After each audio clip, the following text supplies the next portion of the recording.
Here's a piece of math that doesn't get taught anywhere. Two people buy the same thing.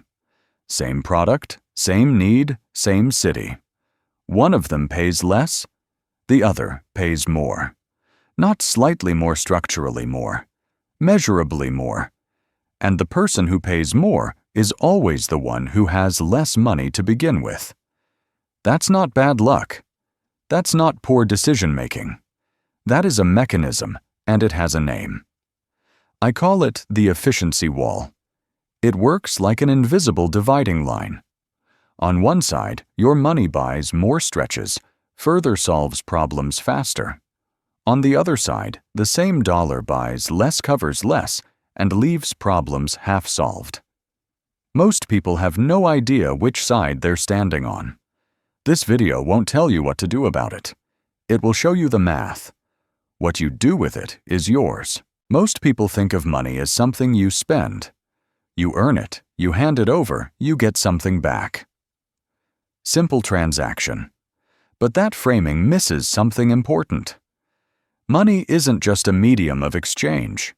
Money is a tool that buys efficiency. And efficiency is what determines whether a problem costs you once or costs you over and over again. Think about what happens when you face any problem in daily life. A broken appliance, a medical issue, a worn-out pair of shoes.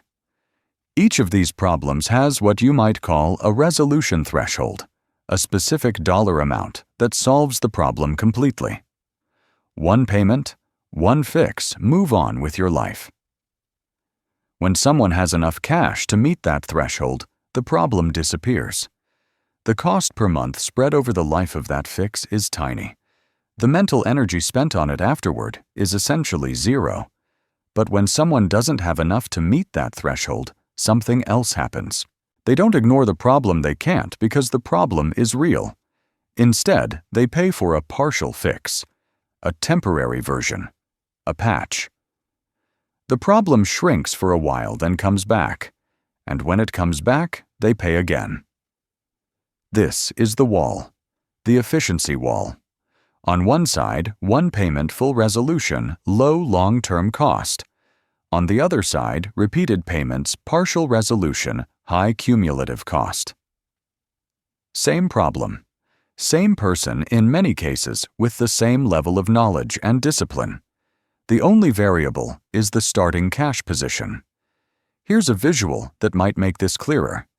Imagine two people carrying water from a well to their house. Same distance, same well, but one of them has an intact bucket. The other has a bucket with a hole in the bottom. The person with the intact bucket scoops once walks home done. The person with the leaky bucket scoops walks, and by the time they arrive, half the water has drained out. So they go back. And again.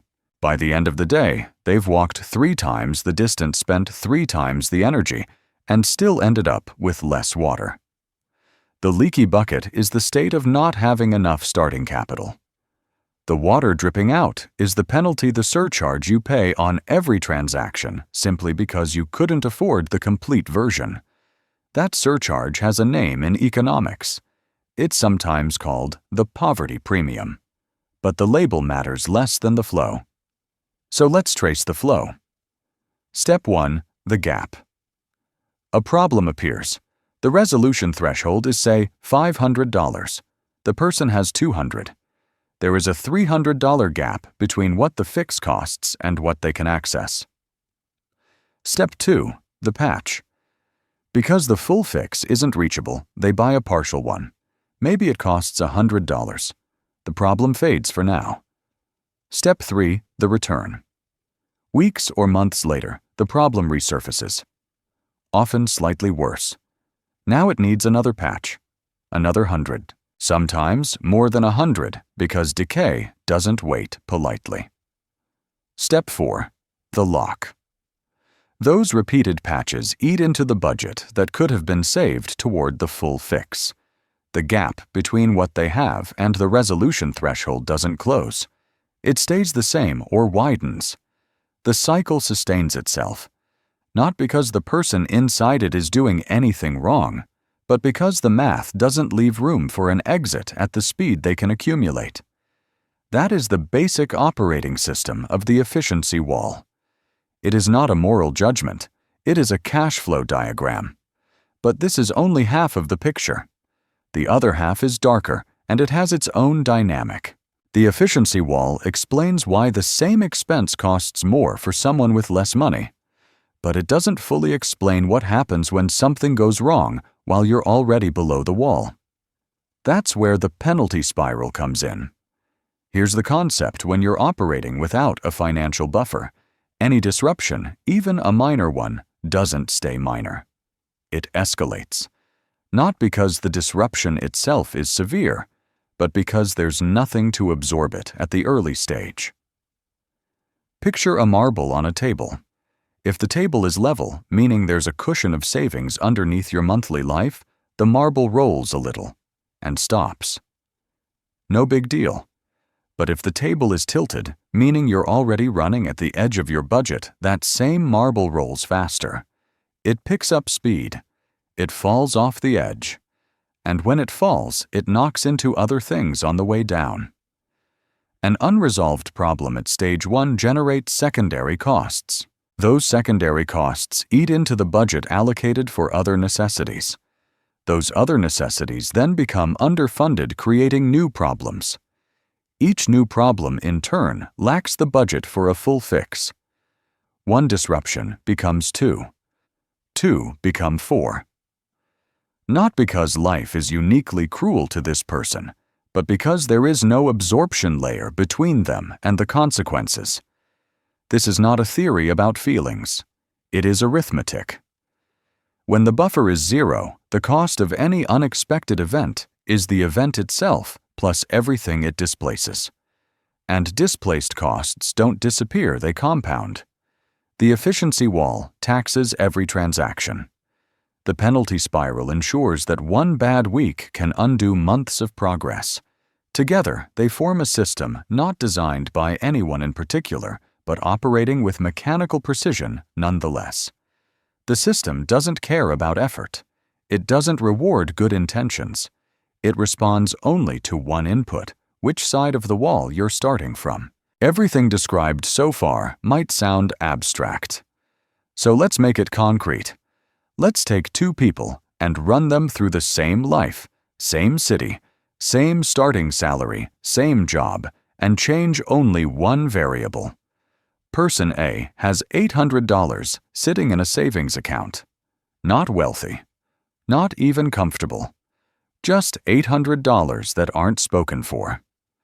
Person B has 0. Every dollar that comes in goes out by the end of the month. Same salary as A. Same expenses.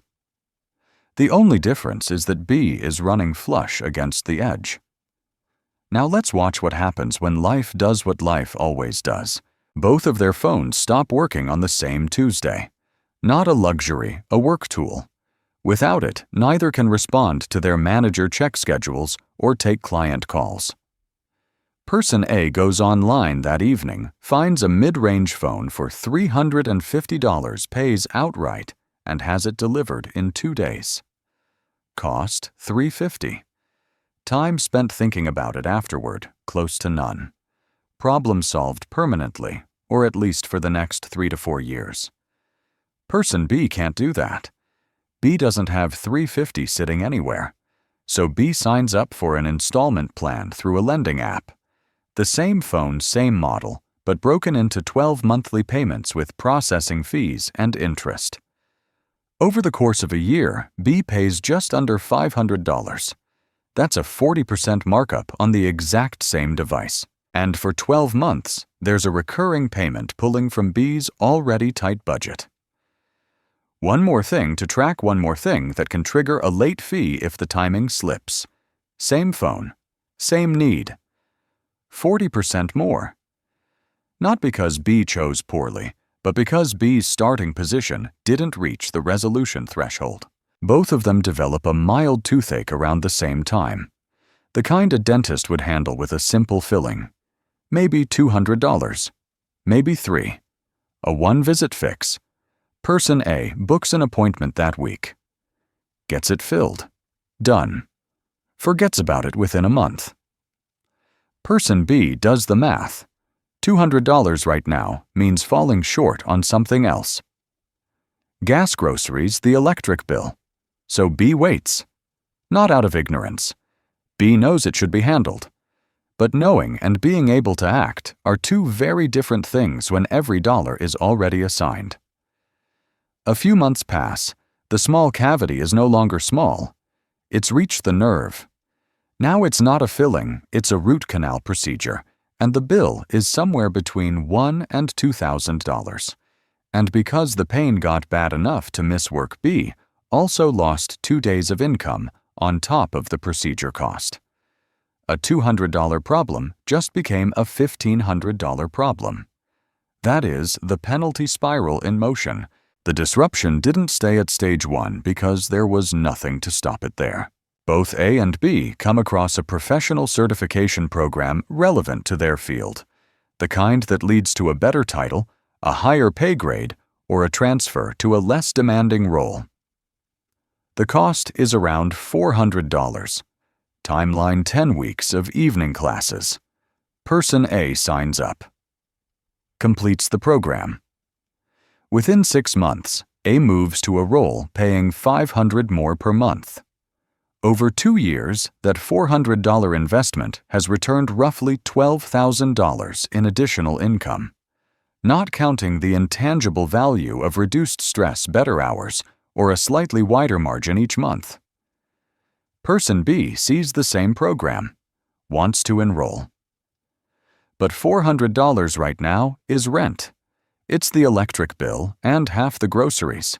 There's no room, not because B earns too little in theory, but because every dollar is already committed to keeping the present from collapsing. B doesn't enroll. Not this quarter. Probably not next quarter either.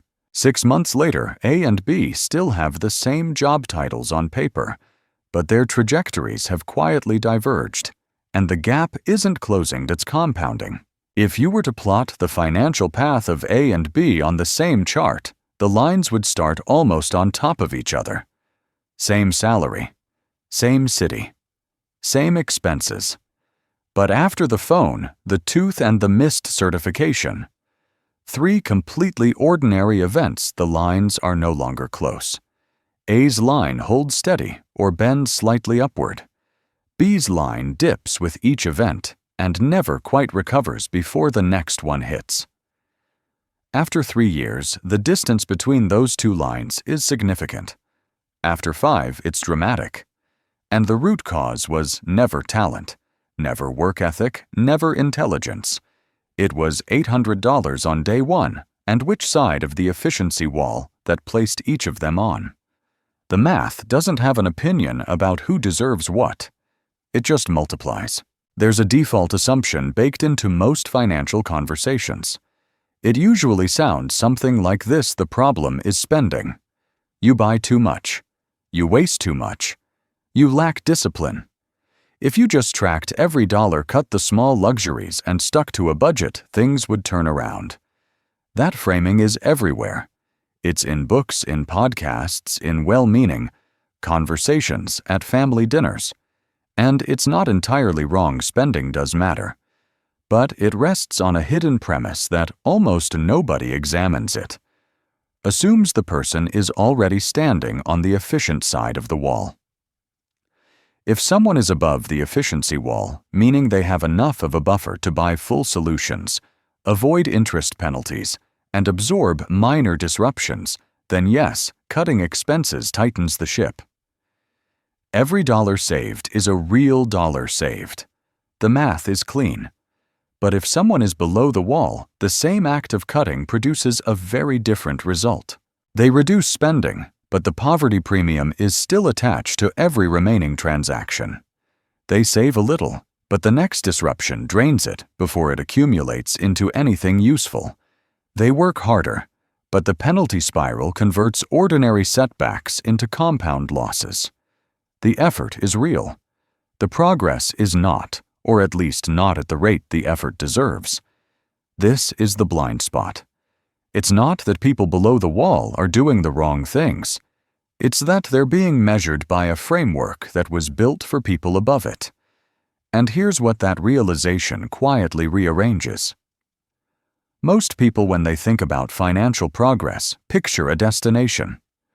The destination is usually some version of wealthy. A number in a retirement account. A house. A passive income stream. That's the target, and everything before it feels like falling short. But the math in this video suggests a different frame. There is a point well before wealth where the equation itself changes. It's the point where the penalty stops. Where a dollar spent finally buys a dollar's worth of value and nothing less. Where the bucket stops leaking. That point isn't rich. It isn't even comfortable. But it is the point where the same effort that used to produce nothing begins to produce something. Where the multiplier flips from working against you to working with you. Not a destination, a threshold. And most people don't know it's there because no one told them to look for it. Being broke doesn't just mean you have less. It means you pay more for everything you do have, and the difference is exactly what keeps the gap in place. That's not a mindset problem. That's not a discipline problem. That is a structural equation. The efficiency wall doesn't ask how hard you work. It only registers where you start. No advice, just observation. But there's something this video didn't touch. The efficiency wall explains why having too little money costs more. It doesn't explain why people who earn good salaries, real solid incomes, still feel like they're losing ground. Why the paycheck goes up, but the breathing room doesn't. That mechanism has a different name, and it operates by a completely different logic. Next video. Same lens. If this made you see a number you hadn't noticed before, send it to someone who might be running the same math without knowing it.